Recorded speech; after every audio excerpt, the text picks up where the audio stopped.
Thursday morning, Larry Sprinkle here along with Chris Mulcahy on a calm day at the moment. The calm before the storm. This is so true. Yeah, landfall this morning, 3 a.m. In Florida as a hurricane, and now the worst is yet to come for us, for sure. No, seriously. And whenever you have a tropical storm or hurricane that makes landfall and decides to do one of those twists back into the Carolinas, the biggest issue that we have are the bands that form on the eastern side of it. Because let's take a look at the graphics here. Yeah, and you're going to start to see the reason why we have such a weather-aware day is just because the chance of storms and even that bottom one, even tornadoes. The spin-up tornadoes is not the question. This is all tomorrow, on and off all day. The Yes. heavy rain, the gusty winds, and severe weather enough. There could be a couple spin-up tornadoes. We see this quite often. Today, the major threat really is east and southeast of here, but tomorrow, we're right in the center of that threat across our part of the world. And you look at that Interstate 77 east, the major threat, Chris. Yeah, and the whole reason why is it's called the dirty side of the storm. That's usually where there's most wind shear, everything coming up from that. So that's where that is going to be, because really the center of circulation is going to pass just west of Charlotte. And, with that comes the potential for a lot of rain, especially because the storm system is west and southwest. Some of the heaviest rain in the mountains and the foothills. I think mostly around 3, but there may be some spots that get up to 5 inches of rain in those mountain communities. For us, 1 to 2 inches. That's even quite a bit of rainfall here. Yeah, and I think the heaviest totals that you see is oftentimes it's called training. So one storm passes after another, especially when you have just the right moisture transport coming from a storm like this, and that's where you're seeing it. So notice that eastern side, the way that this all rotates, it's all that push from the south that I think is going to have the strongest storms, but also look at the amount of rain to the north and northwest. That's going to be plowing into the mountains. To show you, this tropical storm force winds extend out over 450 miles. This system is covering almost the entire state of Florida, with the exception of the Panhandle, all the way from the Keys to Tampa up to Orlando and Jacksonville. That is a big, as far as geography, a big storm system. Yeah, and it's November, and this is the whole reason why that hurricane season extends until November 30th, because anything can go down.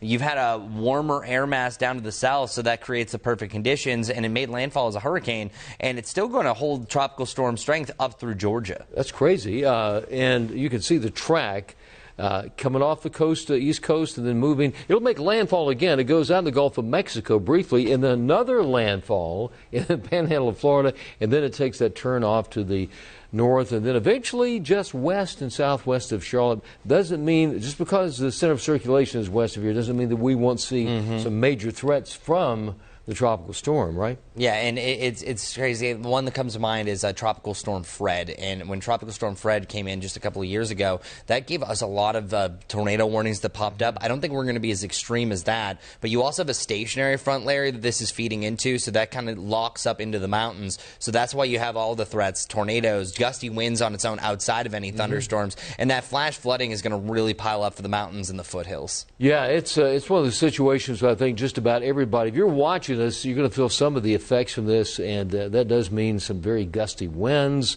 the flood potential, and a spin-up tornado or two. I think a lot of those tornadoes probably along Interstate 77 and east, right? Yeah, I really would say that Raleigh has a better chance for tornado warnings than us. I think we still could see it. It just seems like the better setup that they'll see it a little bit later on in the afternoon.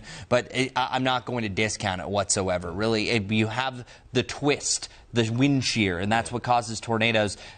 Nothing is more wind shear driven than a hurricane. Without a doubt. And not that these are giant tornadoes, but they're the small ones that spin up. They're out there. They don't last very long. Yes, but exactly. Certainly within a hurricane, you can have tornadoes as well. A lot of the area has a wind advisory. That does include Charlotte out to Shelby into the mountains. We could see winds gusting up to 35 miles an hour here locally. And if it's an old tree, yeah, old trees will fall. We see constantly that it isn't that breezy and a tree falls. But then if you add rain and gusts up to 20 to 30, dare I even say 40 miles per hour, there will be down trees across the area. So this is one hazard of many. So the wind advisory, and you get into places like Morganton, Lenoir, up to Wilkes County, all the way into the mountains, a flood watch in effect from this evening through tomorrow night. So this are on and off showers throughout the day tomorrow. In fact, late this afternoon, all the way through tomorrow night. So that is a lot of rainfall in those places in the mountains and the foothills. This is today. This afternoon, we could see some winds gusting over 30 miles an hour late this afternoon. Yeah, and Larry, say the fact that you said, how big is the wind field around this? 450 miles. That's crazy. Isn't that? I mean, that's a major storm system. Yeah, and oftentimes when a hurricane or tropical storm is weakening, the wind field spreads out. So it's actively going to be spreading out even more. So that's why we're actively seeing those wind gusts up to 35 miles per hour. So we're going to have a decent amount of rain on top of the gusty winds. Just not a good forecast starting later on this afternoon. It's just a bad forecast this afternoon and all day tomorrow.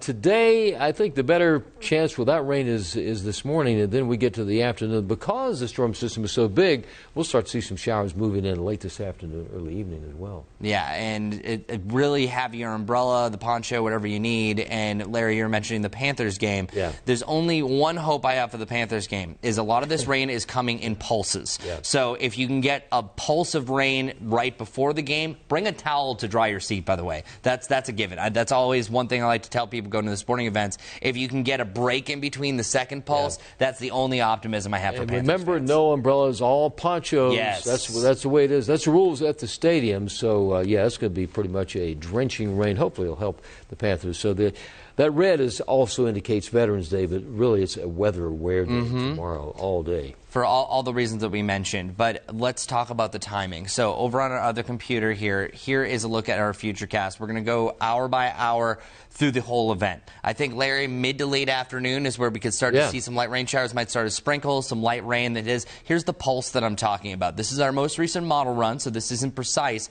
but it shows the general picture that we're seeing. Here's that optimism I have for Panthers fans. I still think it can be damp in between these. Don't get me wrong, still some drizzle, but you see that pulse of light, moderate, heavy rain. It just depends on... That's 7 p.m. That's 7 p.m. Yeah. And then here's 9 p.m.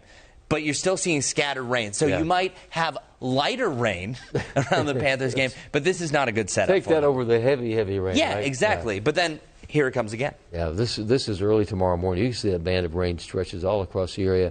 5 a.m. This is a new computer run because earlier it didn't show the extent. A lot of this is going to be up north of here. And then not only the morning, but in the afternoon, another wave of rain. That final band of heavy rain moves through in the afternoon. And this is where I think we need to be most weather aware, because this is getting close to the center of circulation. This is where you have maxed out wind shear, and you're going to see why. So I think mid to late morning we could have a lull in the activity, a break before we see another push. Here it is. You're seeing widespread rain off towards the west, but you're going to start to see a little bit of a tail develop. Notice that segment from Greensboro over to Rockingham around Southern Pines.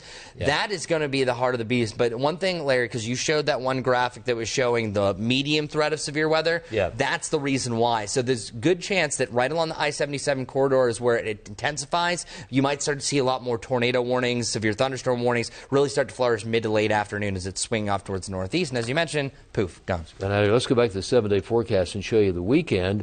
Saturday, great weather. Really, it's going to be nice. And then Sunday, I hate to even talk about Tuesday.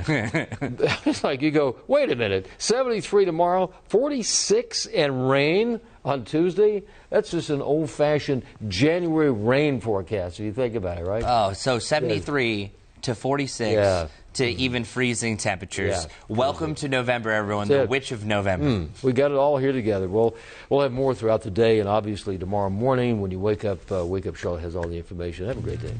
Take care.